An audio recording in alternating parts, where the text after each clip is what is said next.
السلام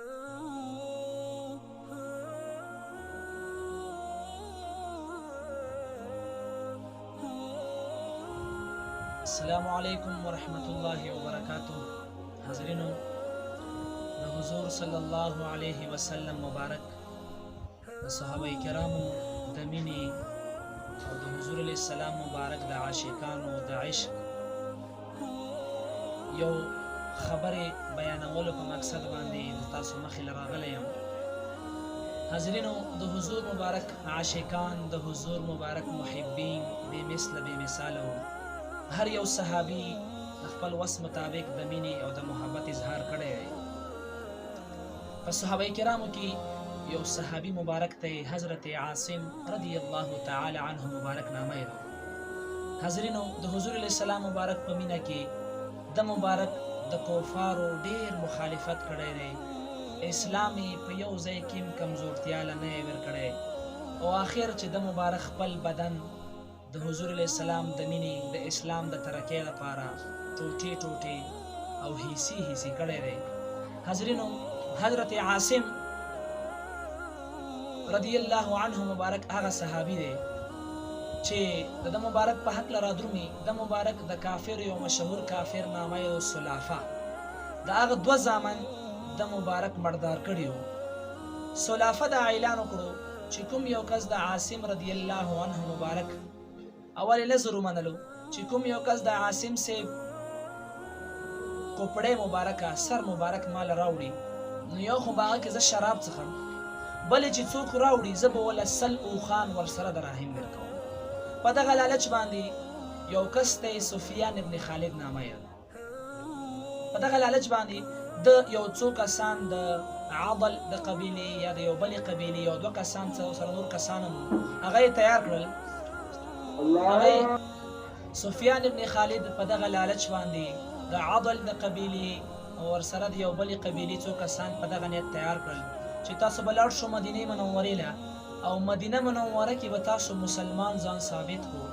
او حضور علیه السلام مبارک نه به د دې خبرې مطالبه وکړو چې حضور مبارکه په صحابه کرامو کې څو صحابه کرام موږ سره ولګه چې مکه مکرمه کې موږ ته دین اسلام وښیي او خلکو ته دین ورسوي. او خصوصي طور باندې د حضرت عاصم سے مطالبه دوی وکړه. حضور علیه السلام مبارک د دوی خبره ومنله.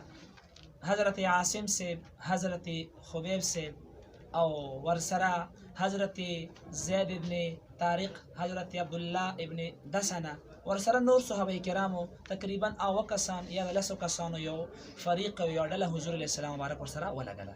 څنګه چې نیمې لیارې ته ورسېدل، دغه کفارو د خپل او کومه وعده چې دوی کړې وه د هغې وعدې مخالفت یې وکړو. په لیاره کې، نیمه لیاره کې دوی د خپلو کوم چې جنگجو کسانو، کوم جنگ والا کسانو، کوم غیش ویستونکي خلکو، حدیث مبارک کې رادرومي چې 200 کسان د جنگ په نیت باندې راوغوښتل. په دغو کسانو کې 100 کسان داسې وو چې هغه جنګ هغه والا او غیش والا وو او خصوصي طور باندې تیراندازي به یې کوله. څرنګه چې نیمې لیارې ته ورسېدل، هغه مخه د کفارو لښکر مخې له راغی او دغه اوه صحابه کرام یا 10 صحابه کرام په منځ کې ګیر کړل.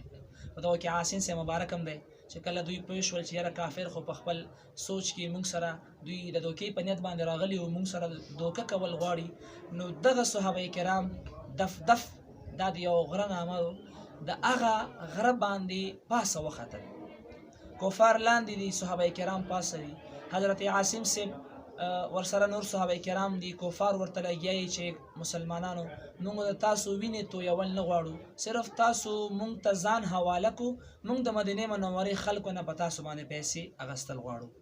عاصم سے مبارک او یو ښه صحابي، چونکې د مینې او د محبت او د عشق نه مجبوره صحابي، دغو کفارو ته یې چې کفارو، تاسو په یو صورت کې موږ نشو نیوی، تاسو موږ سره دوکه وکړه، په یو صورت کې موږ خپل ځانونه تاسو له نشو هېر کولی.